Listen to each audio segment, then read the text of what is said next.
Good afternoon, colleagues. We'll start in 5 minutes. Request you to take a cup of coffee if you'd like to, and then we'll begin. Thank you.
Good afternoon, everyone. We are ready to begin. Request you all to take your seats.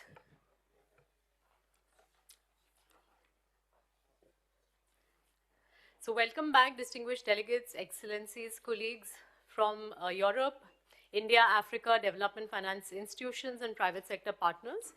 Welcome to this session after lunch on operationalizing trilateral cooperation. It's really a challenge after lunch to moderate a session, make a presentation, but we'll do our best, and would request you to please help us in making this a more interactive session. But welcome back to the afternoon session of today's RCM. The seventh meeting of the Regional Committee for Europe and others region is being convened at a very pivotal moment for the global energy transition, where the challenge is no longer whether solar will scale, but how it will scale equitably, affordably, securely, and rapidly. And in this context, Africa stands at the center of this transition. Despite possessing nearly 60% of the world's best resources, the continent only receives a fraction of the global clean energy investment, while over 645 million people continue to lack access to electricity. In this context, India-Africa share a long-standing partnership which is rooted in South-South cooperation, development, solidarity, trade, and capacity building. The relationship has evolved into a broad strategic economic engagement spanning energy, digital transformation, healthcare, agriculture, and many other areas of cooperation. Similarly, the European Union and its member states are deepening strategic engagement with Africa through initiatives such as the Global Gateway Program, which aims to mobilize up to 150 billion euros in public and private infrastructure investments in Africa between 2021 to 2027. And the Mete plan of Italy, which has specifically earmarked 5.5 billion euros for Africa to accelerate sustainable infrastructure, renewable energy deployment, resilient value chains, digital connectivity, and responsible industrial growth. Against this backdrop, the International Solar Alliance provides a unique multilateral platform capable of operationalizing trilateral cooperation between India, Africa, and Europe by combining African market opportunities and development priorities, Indian experience in delivering scale, affordable energy access solutions, and European strengths in finance, technology, standards, industrial innovation, and institutional partnerships. So in this context, today's session will be divided in three parts. I'll start with a presentation which is talking about solarizing Africa and ISA's work in this area. And then we will move into a leadership intervention on Africa's strategy for every country and what does trilateral cooperation mean, which will be moderated by DG ISA. And then we'll open up the discussions for a roundtable on trilateral cooperation action plan, where the intent is to really identify a few concrete action plans for the next 6 to 12 months to operationalize this cooperation, which will be moderated by my colleague, Christopher Sorensen. So with that, and without wasting more time, we'll get into the presentation. If I can request colleagues to please put up the presentation. Rajinder, if you can help us.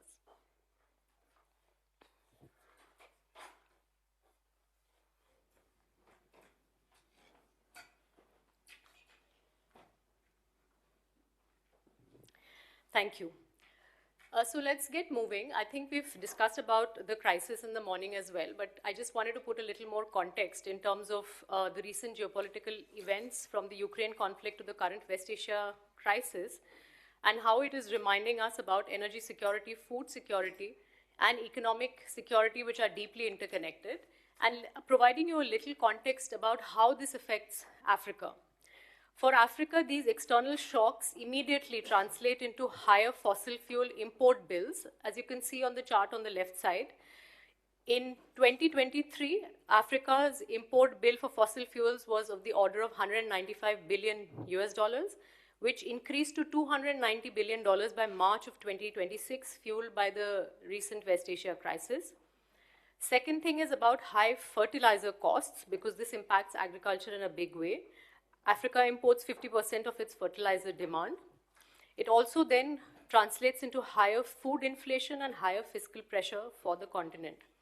So what we're increasingly realizing is that solar is not only an opportunity, but it is becoming a call for economic sovereign solutions. If Africa acts now, we can see universal energy access being achieved faster, millions of green jobs which get created, and the potentiality of local solar manufacturing ecosystem being established.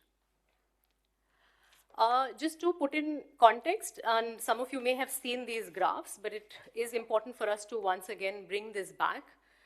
It's a very interesting paradox if you look at Africa. It represents the world's highest solar potential, as you can see in the middle map that you can see in the center. Yet, if you look at the left-hand side, 660 million people still lack access to electricity. And if you look at the right-hand side chart, around only 22 gigawatts of solar capacity has been added across the continent, and that too it is focused across two major economies, South Africa and Egypt. Another striking fact is that Africa attracts less than 2% of the global solar investments, despite possessing some of the world's best solar resources. So this is not a resource problem, and it's not a technology problem, clearly. It is fundamentally a deployment problem, and deployment challenges need to be addressed through institutional reforms, financial innovation, and policy solutions. So just connecting the pieces, Africa is also home to one of the largest energy access program, which is also being run by the World Bank, called the Mission 300 initiative, which has an objective of connecting 300 million Africans to electricity by 2030. It is a transformative objective, but we also see that in reality, many citizens in Africa live in remote communities where the traditional grid expansion alone will become economically difficult and unviable. Therefore, solar becomes the least cost and fastest pathway for achieving universal access, and therefore ISA is complementing the Mission 3 initiative in few ways that I've just mentioned below, which is through de-risking investments, supporting country-level planning, building local skills, accelerating solar deployment, and also enabling digital transformation. I'm just going to spend a little time on what we are doing in Africa, although in the morning plenary, DG ISA did cover about these initiatives, but just to bring in perspective about how ISA is playing this role. What we are doing as ISA in Africa is we are building an ecosystem which is enabling deployment of solar through multiple initiatives, and we are also helping in replicating lessons from the India's solar success. So here we've plotted 6 of such initiatives, the first one being the Solar Technology Application Resource Center, which is actually our flagship technology, knowledge, expertise, hub on solar energy, where we are supporting testing, innovation, knowledge management, along with capacity building. There are 12 centers in Africa that are operational and in progress. You can see that through the map where we have plotted the different countries. My colleague Felipe will also be talking about this tomorrow during the capacity building session. A second initiative that we're working on is through mobilizing catalytic financing through the Africa Solar Facility, where we've now structured the Africa Solar Facility with a target size of $200 million with a focus on decentralized renewable energy projects in Africa. And the focus country right now is Nigeria for us. The first phase is looking at launch of actually has been launched with a $74 million worth commitment, which includes Government of India, the World Bank, and the Nigeria Sovereign Investment Authority. We also have initiatives around digitization and AI that we are working not only in Africa but across, but we've recently launched the Global Mission for AI on Energy, and we are working with Mauritius and Ghana for digitization of their national grids. We also feel that as more decentralized solar comes up in the African continent, digitization will play a very critical role in further offtake of grid as well as grid-based solar capacity. Apart from these initiatives, we've also launched SolarX startup challenges in Africa. In fact, Africa was our first continent in 2023, where we actually had 20 innovative solar startups that were working on a variety of new technologies, which were funded by ISA, as a seed funding to help them, offtake some of these ideas from concept into deployment stage. Out of those 20, we had 7 women-led startups who were, sort of awarded this grant from ISA. We also have Train the Trainers, where we are actually partnering along with our partners who are here, IIT Delhi and Ines France, for internationally certification programs for Train the Trainers. And then we also have a very unique fellowship program that we run in IIT Delhi in India, where we are actually imparting solar-based knowledge to public policy makers, and we have many ministry nominated officials from Africa who come and attend this program in India. It is a two-year master's program, and we've supported more than 100 plus fellows from 32 plus countries since 2019. So broadly, this is our footprint in Africa.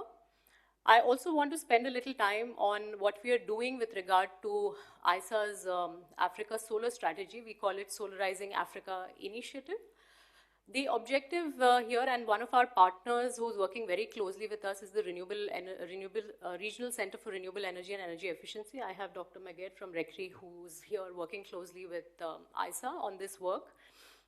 Here the objective is essentially, we know the why question, we also spoke about the why question, but I think what most countries will be grappling with is more the how question, as to how do they address the barriers for scaling up solar deployment in their countries, and specifically what actions need to be taken by stakeholders in a time-bound manner. So through this initiative, there are 5 thematic areas that we are working on. One is on distributed solar for last mile access. Here we are looking at mini-grids, microgrids, solar rooftops. We are looking at a second thematic on solar for agriculture and productive value chains, where we are looking at solar pumps, solar cold storage, drying applications. Third thematic on utility scale solar and regional power integration. A fourth area on solar e-mobility, essentially solar-based charging for electric vehicles, and digitization as a scale enabler. And we also have cross-cutting themes around capacity building, institutional readiness, and enabling ecosystem, which includes mostly policy and finance-related innovations. The objective is clear. There are already certain case studies within Africa which are working well across all these thematics. And we want to prepare a continent-wise blueprint where countries, if they want to undertake a particular thematic-based solar power deployment, then they can actually look at what needs to be done from year 1 to a year 5 to a year 10 time period. And I'll briefly take you through maybe one of these frameworks, because we don't have the time to take you through all the frameworks, but I'll broadly take you through how these roadmap templates look like. What we saw is as follows. Distributed solar mini-grids make a lot of sense in Africa because they offer the least cost pathway to universal energy access, because most of the African citizens are based out of remote locations where it's very difficult to extend the grid. Solar pumps make a lot of sense because it transforms subsistence farmers into commercial producers. Utility scale solar, we all know, are the foundations for industrialization. Solar e-mobility because of the clean air and energy independence, macroeconomic enabling situation, and digitization of utilities, which is a precondition for scaling solar anywhere across the world. Interestingly, we found that the barriers are pretty much common across all these thematic areas, which range from financing to limited technical capacity, to off-taker risks, to skills, capacity, and institutional coordination issues. And the enablers are also pretty much similar because they're based on those barriers, built around financing innovation, building risk mitigation instruments, and how do we build more capacity in the continent.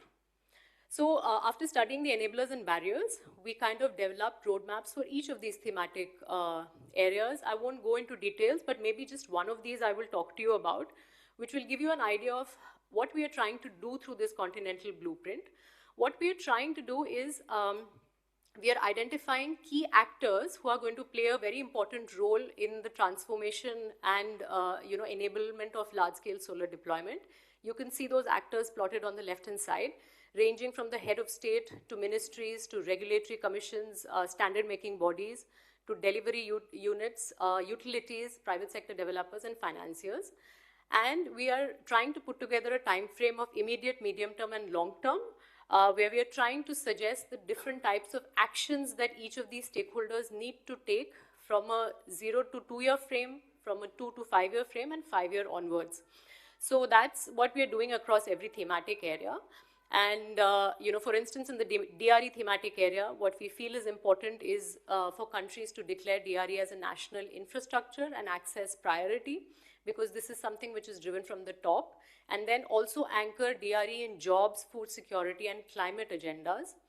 Once this is done, then the ministries and regulatory commissions have their own roles in terms of looking at least cost electrification plans, developing these, and then working out differentiated subsidy architecture mechanisms and digital procurement. And I won't go into details, but the regulators have their own roles cut out in terms of developing licensing, tariff, and grid arrival rules. And so on and so forth. So these are very detailed. In fact, each of these actions also have a list of tasks that every stakeholder has to undertake before they move to these actionable, actionable areas. So broadly, once we have outlined, so this we are doing for each of our 5 thematic areas. But what we wanted to present was that once we are done with the roadmaps, we want to convert this in the form of actually actionable, pathways, where we'll give you an example of what we are planning to do for the agriculture thematic. Solarization of agriculture is an area where, we recently visited Uganda, Eastern Africa, where we brought together 6 countries, Uganda, Rwanda, Ghana, Senegal, Gambia, and Ethiopia. And we are creating a community of practice, which is an action-oriented platform that ISA is creating for these 6 member countries that have shown interest. We are doing 5 things within this community of practice. We are helping the countries design their national solar agriculture schemes. This includes subsidy, credit, pay-as-you-go, cooperative and irrigation service models.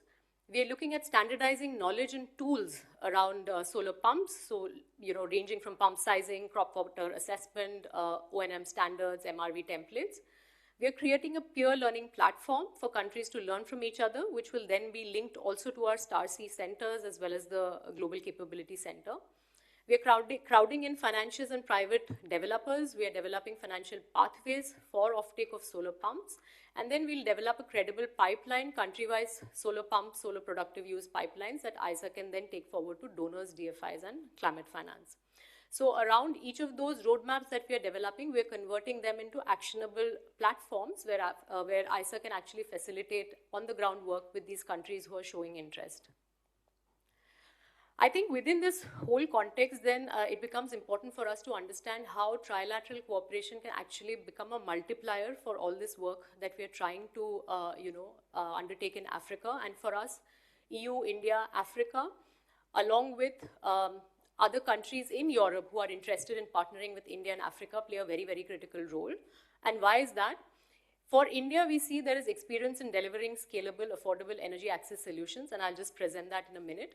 European Union actually brings in the strengths of finance, technology, standards, industrial innovation, private sector excellence. And Africa, we all know, is where actually the main solar market opportunities currently are, and actually is the bedrock of development priorities. Just to give a very quick snapshot of how India has actually tackled the problem that Africa is facing currently, there are 4 areas that broadly I just wanted to touch upon. First was universal electricity access. So in 2011, the unelectrified population in India was similar to what we have in Africa right now, which was 300 million. And by 2019, we now have 0, unelectrified population, which means that we have reached 100% energy access in India in less than 8 years. Similarly, in the universal clean cooking domain, in 2010, India was at 35% of clean cooking applications, but by 2022, we've reached 75% with gas-based pipelines, and we have 103 million LPG beneficiaries as of December 2025. Solar energy ecosystem at scale, which is the utility scale projects. You all know the India story. We started at 2.5 gigawatts in 2014, and now we've moved to 150 gigawatt solar installations in March 26. And we also have 210 gigawatts of module capacity local right now in the country. And these are actual pathways which very clearly Africa can learn and also adopt. And finally, in the agriculture sector, we have now installed 2.5 million solar pumps with a target of going up to 35 gigawatts of 35 million solar pumps by 2030. So just wanted to put this in context. And then leave you with this thought of how solarizing Africa can be a strategic convergence for Europe, and how it can help in unlocking trilateral partnerships and bankability at scale. We know Europe has one of the largest active investment commitments in Africa. The EU and its African partners, has a commitment of 150 billion euros through the Global Gateway Investment Package. The target is through the Africa-Europe Green Energy Initiative to set up 50 gigawatts of new renewable energy capacity and 100 million people access to electricity by 2030. And we see that the complementarity is explicit. I don't have to repeat this, but I just want to bring on the table that ISA can be the trilateral delivery partnership platform for EU, India, Africa, bringing together European IPPs, Indian EPCs, African utilities, and the governments to jointly develop 5 to 10 gigawatt portfolios rather than isolated projects. With that, I'll conclude. I'll just put up certain areas that we wanted to transition into our discussions. And thank you for listening in. I'll hand it to DG ISA for now, initiating the leadership dialogue with countries present here. Thank you so much. Thank you, Namrata. As you can see, there's a lot of detail there. And we had to rush through because, first of all, each country in Africa is very unique and each sector is very unique. A lot of us have spent a lot of time. I spent 11 years working on Africa. So the idea is not to take out the challenges, but definitely in this era, I think energy access is a basic human right. And I see now Africa has a very renewed commitment and political ownership of putting energy access. And one of the things we discussed with the Managing Director of the World Bank on Mission 300 is that given that India is a country that achieved Mission 300 over the last 10 years, it is a very natural ally, which currently it is not there, even in the World Bank architecture. But the other side of it is on importance of looking at solar as providing energy as part of energy access. So there's a big complementarity. I think on leader, and I also want to start because Germany had asked, what about Africa Solar Facility? Africa Solar Facility is a de-risking mechanism for a lot of these projects that are now being developed, as you heard, on solar pumps, on mini grids. The final agreements as a limited partner with GP of Africa 50, there are lots of nitty-gritty contractual issues on the lawyers. Those are being done in next 1 week or two, and therefore it will be officially launched in less than a month's time. And therefore, then this will become the vehicle for de-risking. With that, we want to hear from a lot of European partners, but also Africa, India, World Bank, and others on what's your vision and in terms of your quick comment between trilateral cooperation opportunities between ISA, Africa, and Europe. Second, from your country or your perspective, please share 1 or 2 priority areas which you feel are most critical for your program. And third, if we have to structure it into a concrete program with each of the member countries that we're going to talk about, what could be the first area which will be a good area to work in? So those are 3 questions I repeat. Your quick comments on this vision. B, how does it align with your top 2-3 areas? And what is the one area that comes to your mind which is a clear priority to begin with? And you may decide to talk about something else, but because we're going to request in the spirit of cooperation with a lot of member states to discuss, we will go around the list that I have. In the end, if there are other member countries which wish to speak about their Africa strategy, we'll very welcome that as well. I think we will start with our European member countries. I'll give the first floor. Let me share the order that I have listed in front of me so that you are prepared. France, Germany, Italy, United Kingdom, Norway. Then I will request India, World Bank, And since we have two African country representatives by Uganda and Ghana, we will go to them, and then I'll keep the floor open for any other country that may want. So with that, may I request France to please take the floor. Thank you, DG. Well, I'm afraid we don't have like a very specific vision to put forth, but I would like to re-emphasize some of the things that we already do in terms of trilateral cooperation, starting with the fact that third country cooperation is already a full component of our relation with the government of India. We signed a joint declaration of intent for triangular cooperation during the previous visit of Prime Minister Modi in France. That was in February 2025. These being said, then it's natural to use this framework for our relation with ISA, and we're already implementing with the EU this kind of cooperation in Africa, just taking two examples. The first one being the Solar Academy in Thiès, Senegal, one of these Starseed centers, implemented as, well, a fully fledged Starseed center with French fundings, French expertise. 3 training sessions, as far as I'm aware, have already been implemented, gathering each time 25 selected participants after a competitive process, half of which were female, so that links with the for she and the need to boost this gender equality in the field of solar energy. And next session should focus on the informal sector, which is a very interesting thing since Senegalese authorities and the private sector have identified specific needs in this sector. So that's one very good example of cooperation we have with you in a third country. Another example being, well, we talked about it at length this morning, of course, but the Africa Solar Facility, targeting one of the challenges that remains in the development of renewables in Africa being, of course, the lack of investment. And there is a very strong need for reducing the cost of capital, and this is why, repeating, we've said it this morning already, but I think it's really important to emphasize that this is why we contributed to the launch, well, contributed 150,000 euros to the initiative and encourage other member countries to participate as well. So we're keen to continue the discussion with you, but also with European partners, and identifying new avenues for trilateral cooperation. Thank you. Thank you very much. May I now request Germany to please take the floor. Thank you very much, DG. The Indo-German trilateral cooperation represents a strong and proven model for delivering impactful development outcomes in partner countries across Africa. We greatly value the depth of this partnership and the EU's continued co-financing, which amplifies its reach and effectiveness.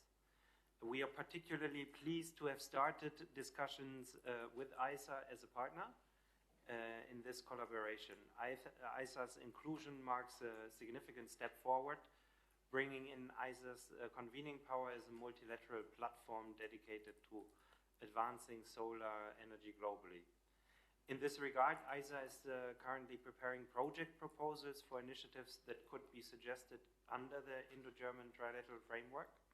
The focus will be on solar energy applications in agriculture, an area of tremendous potential for rural livelihoods and food security across partner countries. We also recognize the complementary cooperation channel already in place between GIZ and ISA, through which tested knowledge products from the bilateral Indo-German solar energy collaboration are being directly transferred and scaled. We look forward to deepening this trilateral partnership with ISA, to seeing it deliver tangible benefits for communities across the African continent and beyond. Thank you. Thank you. Italy, the floor is yours. We believe that Italy can serve as a strategic bridge between Africa and Europe. I think our geographical position allows us to do that and to strengthen the energy security of the European Union as a whole, while also contributing to the achievement of our emission reduction target. We are actively engaged in a series of international climate diplomacy actions and development cooperation. We support the deployment of renewables in developing countries in line with our Mattei plan, as you guys rightfully mentioned, which aims at investing in clean energy, resilient agriculture, and infrastructure in several African countries. I would like to give you a couple of examples of financing that we are doing through our Italian Climate Fund, which is 4.4 billion for climate all around the world, but specifically in Africa. We financed last year a project for rural electrification in Angola, which is financing a 90 megawatt solar power plant, which I think interesting also has a component for battery storage that is 25 megawatts. And also last year, or we are discussing still together with UNDP, a project to finance electrification in Mauritania as well, which is through another financing facility system that is set up together with the African Development Bank, which is the Rome Process Financing Facility. This is why in this context, last year we also, and this year we're also working with ISA to kind of attach a capability part to our projects that we are already financing. And we just heard yesterday from you, DG, that our training is complete. It was carried out in 4 different countries around Africa, and it led to the trainings of more than 200 people in the solar energy sector, which is kind of our effort for capability, but also for working with local governments so that these issues are kind of covered on all the different levels. And that's why we are keen to hear more about other possibilities and continue to work together. Thank you. Thank you very much. If you allow me, one point I wanted to mention is that we deeply value EU's contribution on capacity building and Star Seas. I do want to emphasize, by doing this Solarizing Africa, and now France initiated the contribution from an Africa Solar Facility, we are really looking to deepening EU-wide engagement across all the 5-6 pillars that looks at solarization of agriculture, that looks at EU e-mobility and others. So as programs on CPFs will become clear, our request will be that EU starts looking at expanding programmatic support and private sector collaboration across a range of issues. Just continuing, perhaps I'm going to request United Kingdom to please go next. Thank you, DG. For us, there's an opportunity to move beyond parallel initiatives towards a more strategic alignment between Africa, Europe, and the ISA, co-creating an energy future that is clean, resilient, inclusive, and future-ready. We think the partnership can draw on Africa's vast renewable potential, as you outlined earlier, Europe's strengths in technical expertise, regulation, and digital innovation, and ISA's convening power reflected in initiatives like the Star Sea Centers and the Global Solar Facility.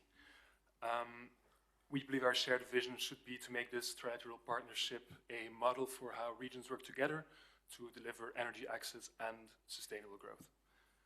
As we are looking towards the next phase of cooperation, the digitalization of energy systems will be central. AI-driven forecasting, grid management will be critical to integrating renewables at scale and building more adaptive grids. And so by strengthening collaboration on knowledge exchange, standards, and capacity building, we can ensure solutions are locally owned while at the same time being globally connected. And we can position this partnership as a model for both expanding energy access and shaping the intelligent energy systems of the future. Operationally, we believe we should focus on aligning and activating existing platforms rather than creating new ones. ISA's Star Sea and Solar X already provide strong foundations for capacity building and sustained exchange, while instruments such as the Global Solar Facility can translate this into tangible outcomes by supporting the scale-up of distributed solar solutions through aggregation and project facilitation. Thank you.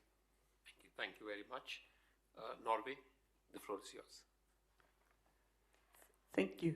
I have to admit I haven't prepared a statement.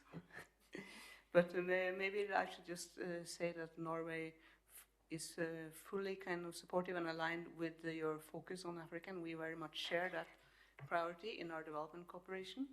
And while we don't have, as far as I'm aware, extensive cooperation with India in a trilateral sense, we work in the same arenas and we meet each other in the same forums And in fact, we were last week here in Brussels, and we met with colleagues from India who are working on clean cooking, which is an initiative that Norway is part of together with India and the US. And I don't, probably not meant to comment on your presentation, but the colleague from India at that time shared that now India is moving much faster into e-cooking than it had envisaged, precisely because of the statistic you show how expensive LPG is coming. So I take this opportunity to ask whether this is something you're also considering as part of your program. Looking forward, I think so. Our main area of support is directed towards the private sector directly. This includes private sector actors from emerging economies, and including India. As we have talked about bilaterally, we would like to invite your colleagues to have further discussions with those who manage. We have a sovereign guarantee scheme for renewable energy specifically, where solar is very much an active part. Then we have our DFI that has 70% of its investment in renewable energy, and Africa is a main area, and there's a very significant element of solar as well as agriculture in this. And we also support private sector companies directly. All of these are actually based on global, open, competitive basis. These are not for Norwegian companies specifically. And I think the actors in the sectors know the mechanisms quite well. So I'm looking forward to continue our discussion. And yes, thanks. Thank you so much, Norway. I'm going to request India to go next, please. Thank you to the DG. When we come to talk about India and Africa cooperation, of course, the facts are well known. India has always viewed Africa as a continental partner. And just to give you a couple of lines on how we have worked over the years, of course, the African Union joined the G20 during the presidency of India in 2023. And of course, in the framework of the India-Africa Forum Summit, which was to be held last month, a lot of initiatives were being planned, including in this sector. And the cooperation, of course, bilateral as well as trilateral with, between India and Africa has only strengthened over the years. And what we see is that there has been a change or a shift from basically project expansion to now moving towards a sector-by-sector engagement. And this broadly aligns with the Africa 2063 agenda, with India's 2047 Viksit Bharat agenda, which is India's target to emerge as a developed economy in the next 21 years.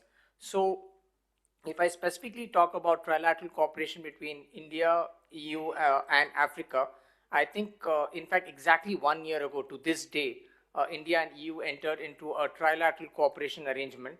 And it's quite timely that we are talking about it today. So under this trilateral cooperation arrangement, India and EU have decided on joint implementation of development projects in various areas, including energy, climate resilience, green mobility, and digitalization. And I think the fact that ISA is an important vehicle to take forward this trilateral cooperation has been well recognized. And we are already working with the European Commission through DG International Partnerships on this. And a few projects have already been identified, and regular meetings are happening. And during the summit, the two leaders, in fact, the European Union leaders and our Prime Minister reiterated their commitment towards this trilateral partnership. So just to conclude, in fact, if I may refer to the presentation made by Ms. Namrata, I think what makes this interesting is that there is convergence. India has the demonstrated deployable scale and can play a valued role as a trusted partner to Africa in driving accessible solar energy. But most importantly, this has to be catalyzed by European finance and the standards. And I think if we work together and with ISA as a vehicle to take this trilateral cooperation forward, I think a lot can be achieved. Thank you. Thank you so much. We now move to World Bank. Thank you. Thank you, DG. Thank you for the invitation to the meeting today. I think a lot has already been said this morning and earlier on our long-standing collaboration with ISA from the World Bank Group. So I will focus only on three priorities that emerge also today that I want to put emphasis on, and then some of the thought about the Trilateral as a technical partner looking from the outside. So first of all, I like to focus on the StarC network. I think it's a very successful initiative and really brings together policymakers, researchers, entrepreneurs, and technicians around the shared solar knowledge base. And here we see an opportunity to actually expand the scope of the StarC network to the agenda beyond technical capacity, looking at commercial dimension of renewable energy, bankability, project structuring, regulatory framework. As you know, the World Bank has a deep knowledge of these thematics, but also linking to the Trilateral, there are lots of best practices in European countries that can actually be channeled through Africa on this subject. So it's worth considering expanding the scope of the StarC network, given you already have created very functional entities in every country. The second point that I wanted to highlight is our collaboration with the small island developing states.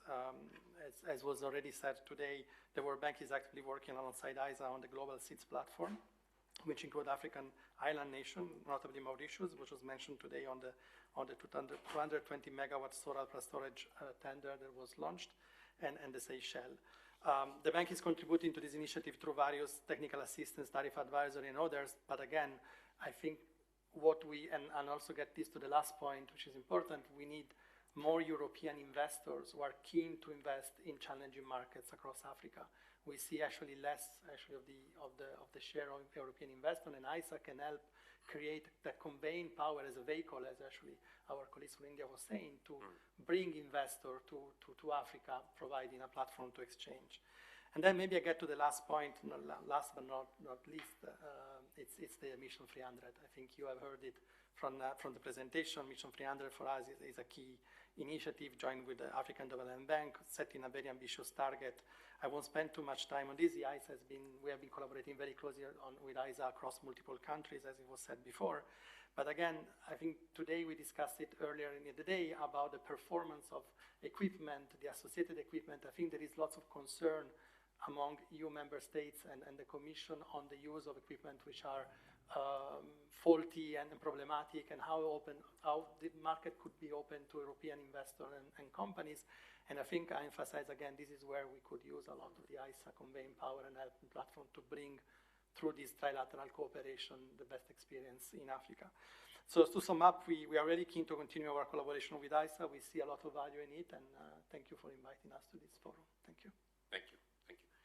If I may highlight one issue, Manuel, you raised, because when I was discussing with World Bank senior management, Managing Director Annabelle there, and the ability to have a local StarC center, 12 of them in Africa, be the recipient of a lot of technical assistance that European financial institutions are providing on your projects, and World Bank is providing on structuring some of the policy and regulatory work is very important, because otherwise there are consultants who are mostly being used for those technical assistance programs. I have been working on Africa, and I saw that we just hired consultants to come and prepare, but we are missing the wholesaling of those skills in those local countries to find their local solutions. So which means whether it is African Development Bank, World Bank, any European agency that is lending along with the technical assistance, if all that can be consolidated into the local center of excellence, that will really help building integrated skills. Thank you very much for raising that point.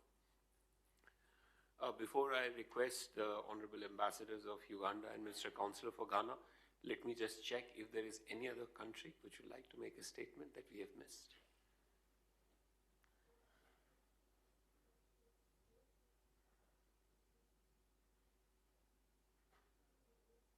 Great. So I may request the ambassador from Uganda, Ms. Mirham Blackso, to please. Thank you so much, DG, and good afternoon, Excellencies and representatives of countries and organizations present here.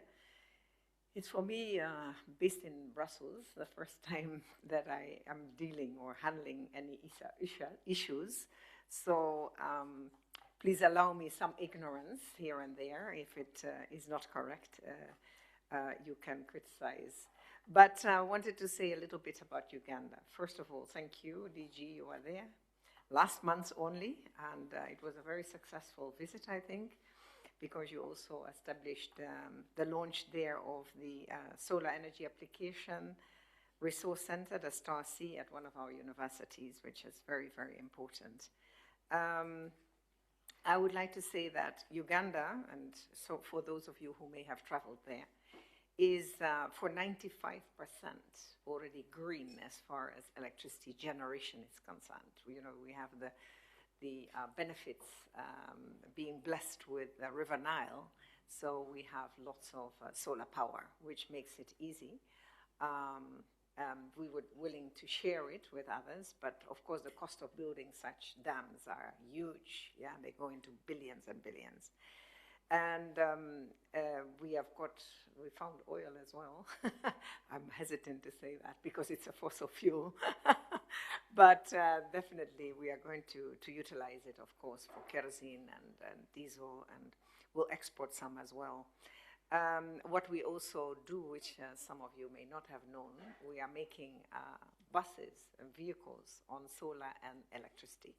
So it is quite innovative. We have already sold lots of buses to other African countries, but we need to expand the capacity to produce quicker and more.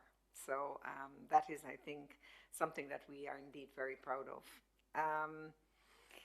I would like to say that Uganda, my President Museveni, has said it many times. What we like to engage with our partners is on equal footing. We said always trade instead of aid.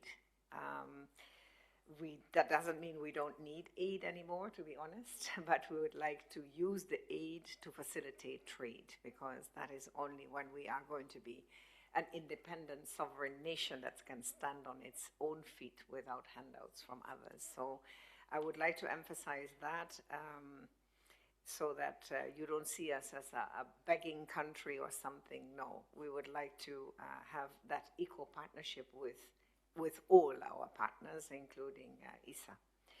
And well, I was very interested to hear now somebody mentioning on e-cooking, because it may be something that I have taken to heart myself as an ambassador.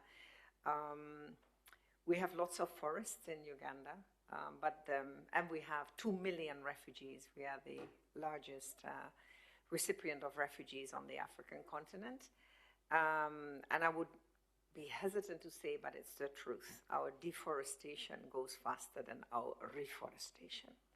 So if we can use the solar energy even in a more rapid format, and especially on e-cooking, because, okay, I have a house in Kampala, although I live in Brussels, but when I'm at home, yes, I give a sack of charcoal to my staff to cook on. Why? Because electricity or gas is too expensive. So we are perpetuating in the urban areas, we are perpetuating the problems and the demand for fossil fuels, such as wood. Most people are really using wood as a fuel. So I'm very interested in the e-cooking, and I hope that you will definitely going into that as well, because I think it would help us a great deal to at least sustain what we have, and then enter into the reforestation programs that we already have with the EU.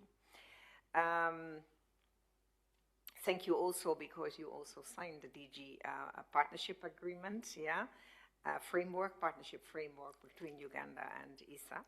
And I would like to basically ask, because thank you, Madame Mukherjee, for a very excellent presentation, which was very useful, and I hope you'll be able to share it with us, because it went rather fast, but there are certain very important elements that I would like to look at in our reporting to our government. Now, what we have seen as well with the Global Gateway and our relationship with the EU, which this year marks 50 years, so I'm very proud of that. We are excellent partners. We have our ups and downs, but I think we have learned that we can't do without each other either. So it is great to have that. But I would like to say that for that partnership to work, it's sometimes always a need to explain further as to how the programs are being implemented. And that a little bit, maybe not now in its general, because others may know, as I said, I'm relatively a lay person to your activities and efforts, but I commend them very much because I see there's a great need for us to work together very closely. But if you could explain what we need to do in order to benefit from your programs, because as we are always battling with our colleagues in Brussels as well, and sometimes you don't get a real excellent explanation as to what you need to do. There are many regional programs that would like to benefit from, to get together with a few countries, like the East African Community, the EAC, which is very important. So that would be the only question that I have to you, and it doesn't have to be immediate, but if we can establish that link, then I can also urge my government to start, drafting some of the plans that are required for you to have in order to react. Thank you so much, and I wish you a lot of success, and we are very proud to be a member. Thank you. Thank you so much, Ambassador. You said a lot of very nice things. I will add one more thing. One of the most interesting experience for me in Uganda was to meet this coffee farmer. At 2 hours drive away from Kampala, whose income has doubled because of a solar pump. And even though it was done with most of the grant, I think the people are willing to pay because of studies which shows that Uganda itself can provide enough food for entire Africa if only there was irrigation. And therefore, I believe one of the most transformative potential in Uganda, like a lot of countries, will be solarization of agriculture. We really look forward to that. May I make one comment on that? Because frankly speaking, and during the lunch time, I had spoken to several of our colleagues present here. Uganda, I think, is blessed by nature and by greenness. And so we always had regular rainfall everywhere. So the farmers could really time it. Like now, April, this is the time to start planting because the rains are coming. Now it's a complete mess. And that is why we have to look at irrigation, because we have huge rainfall in certain areas with landslides, with inundations, everything. But in other parts of the countries are coked dry. So now we are forced to go into irrigation, and we have already embarked as a government on wanting to finance the solar panels that are needed in order to give the solar facilities for irrigation to the basic farmers. But thank you very much for mentioning it. Thank you very much. May now request Mr. Mohammed Sharif Idrisu, Minister Councillor, EU Relations for Republic of Ghana, to please go next. Thank you very much, first of all, for the invitation and for the opportunity to make a few remarks. Although I don't think I'm in a very good place to contribute meaningfully to this discussion. When at the start of Ambassador's statement, she described herself as the layperson. I think I fall in that bracket, but she concluded her statement making very important points, and that puts a lot of pressure on, Anyway, but I think in our case, it's not very peculiar, because I think a lot of West African countries find themselves in the situation we find ourselves, in terms of the fact that we are relying a lot on thermal energy generation and natural gas. Of course, we boast of almost 89% electrification rates, but this over-reliance on thermal energy and energy generation and natural gas is a source of worry. And so the priority of the government is to push for diversification of our energy mix. And you probably would have heard recently that we even reviewed our targets for renewable energy generation. The plan was to reach 10% by 2030, but recently it was announced that we are now aiming for 30%. Now, that's an uphill task, because at the moment we are battling to even go beyond 3%. But despite the challenges, I think it's as we have all agreed that we cannot continue to depend on the traditional sources of energy. And so what we are doing at the moment is to try as much as possible to install many solar parks, and we have about 9 to 12 operational utility solar farms and parks around the country. Very recently, we've announced 10 more which are under construction, especially in the northern parts of Ghana.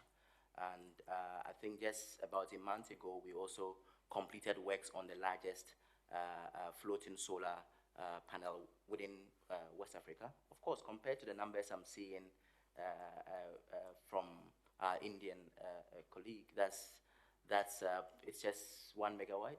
That's not, very impressive, but I think that these are baby steps that we have to take to be able to get to where countries like India have gotten to. And you talked about e-cooking.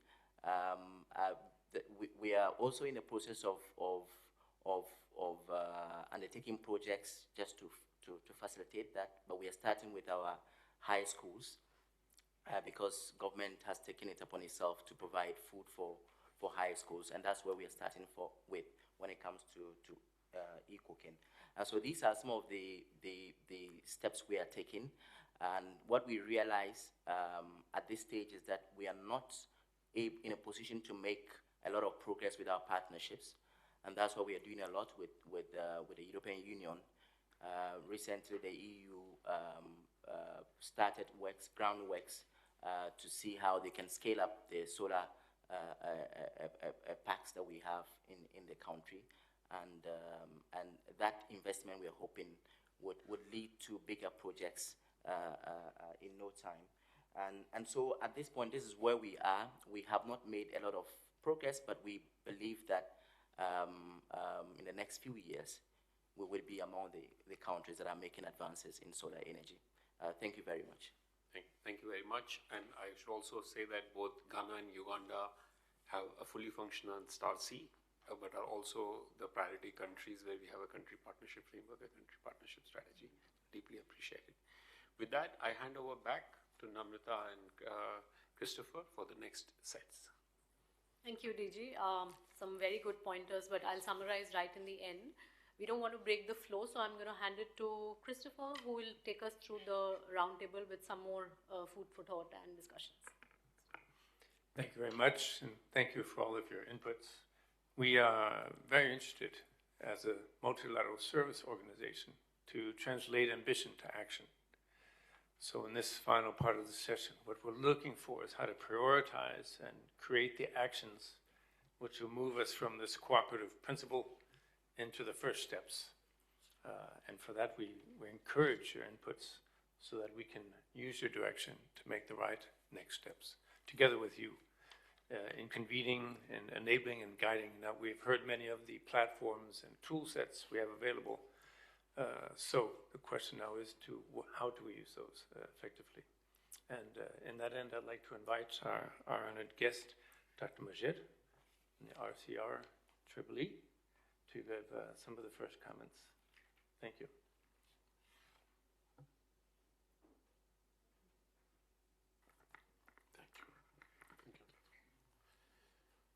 So thank you very much. It's a pleasure being here today. I'm Magid Mahmoud. I'm from RICNI, the Regional Center for Renewable Energy and Energy Efficiency. And thank you very much for the kind invitation to be with you today. In fact, this reflects how strong are the relation between ISA and not only RICNI, but all the African continent. And we are proud that we are partners in some of the work that has been presented today, the Solarization for Africa plan. And I remember how much Your Excellency was in fact pushing for such a plan because there is a strong need in Africa. Based on North Africa, in fact, we are seeing ourselves somehow in the middle between the situation.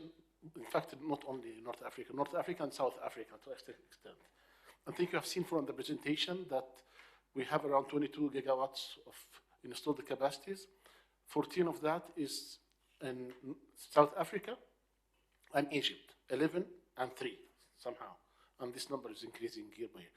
And the rest, only 8 to 9 gigawatts, are in the remaining 54 countries, which means that few countries have really made the right journey for solar energy. And we cannot alienate that from the wider context of the power sector of these countries. So I very much like what is being proposed here by ISA on the ground, because ISA is trying, from my perspective, I'm framing this in my language, to enhance the implementation capacities of the African countries, which is very much appreciated by us. Because for RECRE, we have been working now for around 17 years with our member states, and we have seen that there is a pathway to success. And these include, first of all, ensuring that you have the right, I would say, policy framework, regulatory framework that would encourage investors and other to come and partner with you. And in fact, everyone speaks about how to de-risk for investments. But in fact, so what we have seen, and after investigating deeply with ISA in the plan for Solarizing Africa, that in all areas that we have examined, in fact, we need to somehow de-risk the institutions that work with investors also. They are facing a lot of challenges. And they need to be credible to, in fact, be, I would say, somehow well perceived by other stakeholders. We can argue now, given the current political situation globally, that the perception that Africa is a high risk to investment is no longer right. We are in a better position compared to many, even European countries. You can see that now. Africa is really a place that you can invest in, given that the right elements are there.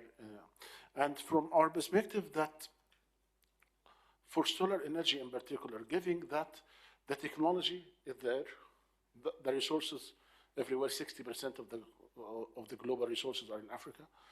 So it's a matter of just trying to move forward the implementation modalities. And we have seen that many of the projects are not successful because there is not the right setting that, or ecosystem that helps them to conclude. For example, the availability of off-takers and the credibility of the off-takers.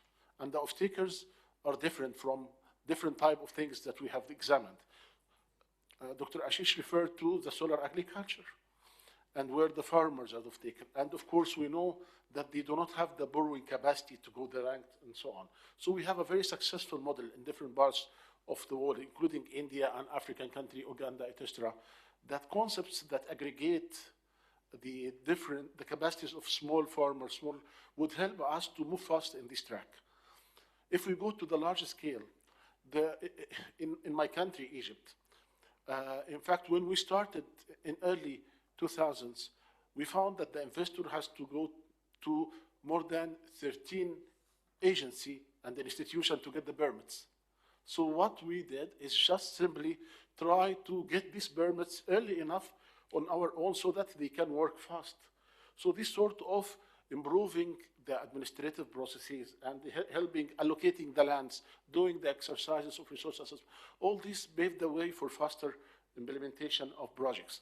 And in fact, another bottleneck was related to the skills to work with that and the certification, etc. And we have seen with ISA that the STAR-C concept is working successfully in helping overcoming this challenge. And in fact, our ambitions for, and we are discussing this with ISA right now, that to turn this into a regional platform that would help also not only to train and build the capacity, but to move this further to a step that providing advisory and consultancy services to the countries.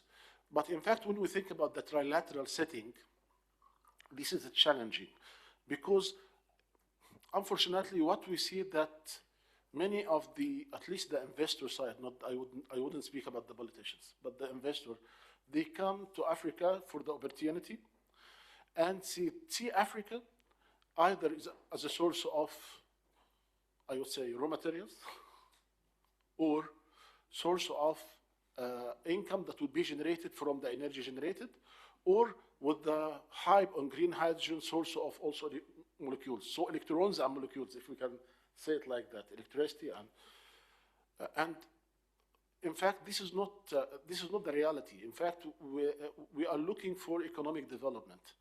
It is not that we would export. So the discussion is not exporting just energy to Europe. We need energy to our development in Africa. And there is a strong growth. So being in North Africa, so we are the bridge to Europe as North Africa. You will find first a challenge for electricity export to Europe, for example, if we are looking into this integration. That the interconnection and the grid readiness is a challenge for us. And when you think about high shares of renewable energy, of solar energy, let's speak about this, high shares of solar energy, this means that you need to address the volatility of solar. It is not there, for example, at night, and it is changing from time to time. This variability and volatility of the resource would require us to add solutions to the national grids and also to have interconnection. Solutions including battery energy storage, solutions include diversifying the mix with other technology. And unless the utilities are equipped with the tools that ensure that they plan well for their power mix for their grids, they will not be successful.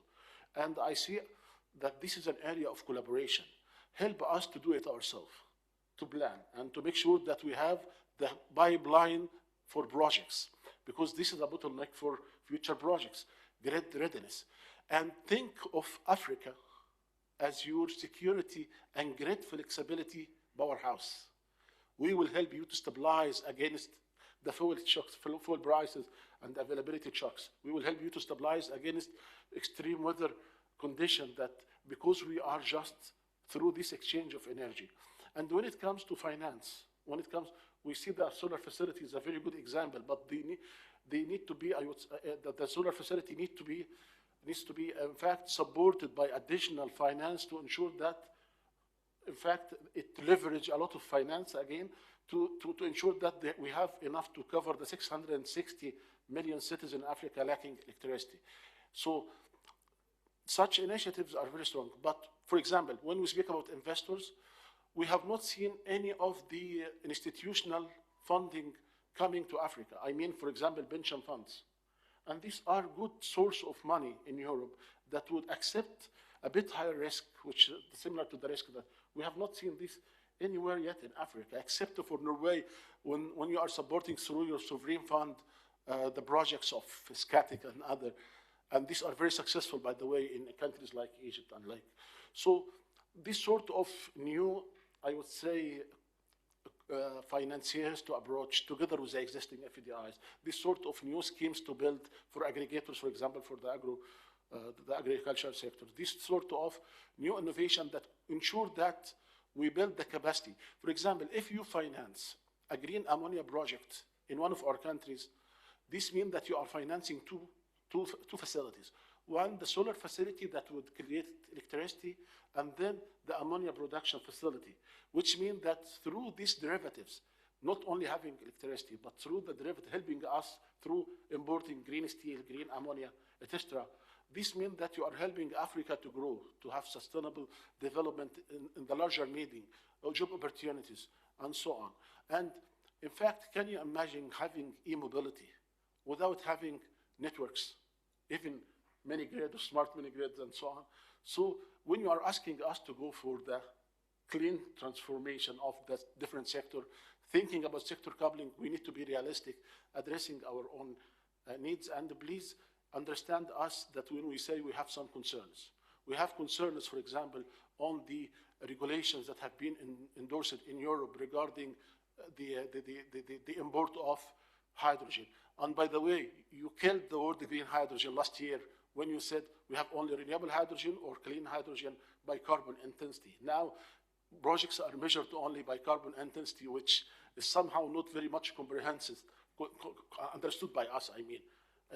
You have made conditions regarding geographical and temporal correlation that the facility need to be purely solar. This means that the project will be more expensive by 30 to 40% in our case. which is difficult for us. So there are things that we can negotiate together between the three sides to get harmonized standards that would cover, in fact, help us to grow and help you to have your energy security and help India to deploy faster. They have the experience of how to scale fast. We have seen the 300 million citizens being served. Africa needs that. But also we need to have markets to sell our products. We need to have technology. We need to have regulations, etc. And all this in Europe. It's a win-win-win situation for the trilateral collaboration. And we are very keen to have it successful as African. And we will have our own, I would say, as African, we have our own way of doing it. We will build our own markets, and we will collaborate with you to support your energy security also. Thank you very much. Thank you very much. Very astute and practical considerations. And if I hear correctly, we have some certain credible successes we can build on, but we need to ensure that we're investing in economic development and not just exploitation of materials and gaining payment for energy and so forth. So it's a cooperation in how to develop economies for our mutual benefit. We'd like to have some other inputs in the same regard from our members, participants. Please just make yourself aware.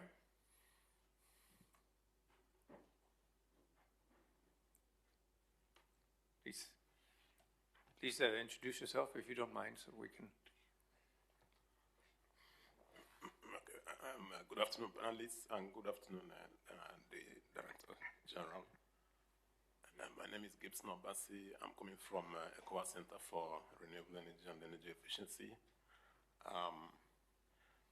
Within our own environment and the context, we provide policy by coordinating the government of West Africa. By the way, ECOWAS Center for Renewable Energy and Energy Efficiency is a center set up for the purpose of promoting renewable energy and energy efficiency in the West African region. We collaborate with a lot of development partners, and we have activities which some of the activities we do include water and energy for increased food security and socio-economic development. We also have energy access and green transition program. We also have energy efficiency in transport and e-mobility. We have energy efficiency lighting and appliances project. And we have a regional cooking action in West Africa project. And we also have women and clean energy in West Africa project. So we do have lots of activities with the development partner, but when it comes to the trilateral cooperation, I think it's an area of interest because this is something we can also incorporate in our activities. Collaboration, as we know, is the key to solving problems. And we think that with the kind of statistics we are getting today, where the investment in Africa in solar energy is quite low, almost nothing. And also, we also have installed capacity in solar is also very little, whereas we have a good resource in terms of the solar. I think that we should also think about this cooperation in terms of finding a solution, a way forward.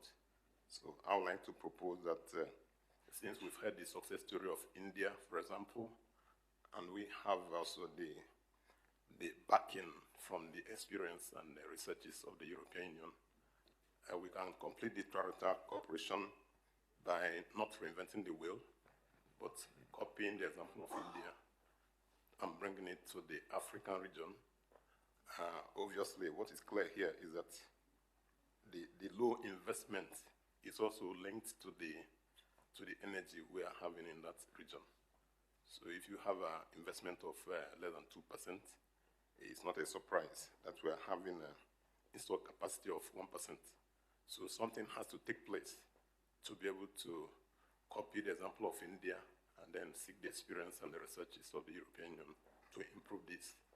So that if we are moving away from ambition and plans straight into action, we can import this plan and then set a target for the people of West Africa, Africa, and say, okay, by 2027, for example, or within the next 5 years, we want to increase this percentage to a meaningful level of at least 20%, then we work towards that with an action plan. This will give a focus, and then we can begin to move forward. Because if we have most of the natural endowment there, I mean, a good outcome from this kind of meeting could be to actually set up industries and companies in that region that will, of course, do well in manufacturing of solar panels, for example, and also the batteries. So this will help to create employment for the people of this region who actually, most of them are without jobs, and this can be traced directly to the low access to electricity and also to the poor quality of electricity. So if these industries are set up, then it creates the needed employment for the youth of this region. And also we can also leverage on the need for building capacity for the youth of this region, because there are quite a number of them who are without jobs. So when this capacity is built, they are available to make contribution towards economic development. Of course, with these new skills, they will most likely consider migrating to other regions where they will get better payment. But still, this is an advantage because then they are skilled enough to get better jobs that will enable them to finance some projects back to the place they are coming from. So I think then we begin to change the balance over time, because we already have a country that is doing very well, and we are discussing it here. So we have a country that has done very well doing manufacturing and research. So this will complete the trilateral development. This is what I think I want to contribute. Thank you very much. Thank you very much for your contribution. Well noted. We have any other contributions before we close the session? Well, I think we've had quite a lot of contribution. It's been a very active session. Well done after a lunch break. So we have quite a lot of notes, as you can see. And I think I've noted along the way that we have a lot to work with, and we're looking at scaling and becoming more catalytic and becoming more active in our collaboration. Today I heard the expression that moving from parallel efforts to a unified, concentrated platforms. And this covers the finance and de-risking, where I also understood the perception of risk may not reflect the reality in Africa. So we need to be working more on that.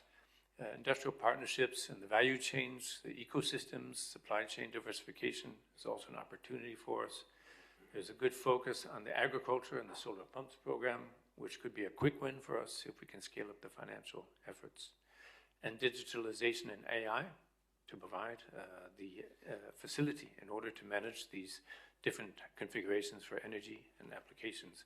And then finally, building up on our skills and capabilities platform. If we can continue to do that well, to scale up both in the public and the private sectors, we can actually accelerate results. I think permitting was a good example, being able to do things quickly on the public side and then react and invest on the private sector. So this public-private collaboration is a great configuration we'll continue to work on. So thank you very much for your inputs, and we look forward to getting to work with you. Just wanted to add there that while we are finalizing the Solarizing Africa work that we presented, we'd like to incorporate some of the trilateral areas of cooperation that we discussed today, particularly highlighting, I think, the success of the Star C model, because most of you actually emphasized, the potential of this model scaling up and us doing much more over there. And we'll also, of course, bring out the financing aspect through the Africa Solar Facility platform that we discussed. There were many other areas around digitization of grids, the SIDS platform, and quality assurance standards which were discussed. So we will incorporate this in the right way in our Solarizing Africa strategy, which we'll, of course, share with all of you for your inputs as well. So thank you so much for your contributions today, and we look forward to staying in touch. Thank you, everyone.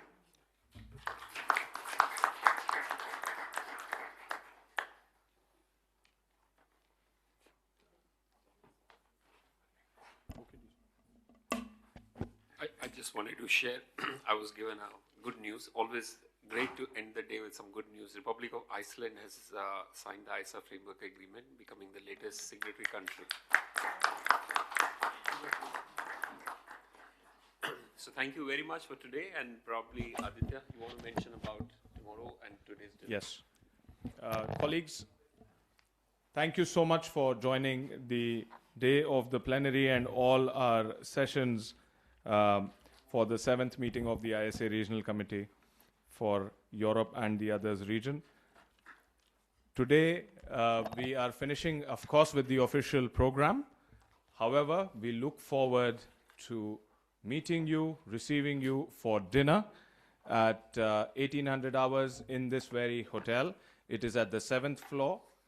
You will find yourselves up the elevators to the 7th floor in a place called the Lounge and Salon 1. Looking forward to receiving you all, and of course we have a agenda again tomorrow, and looking forward to having you all join us once again.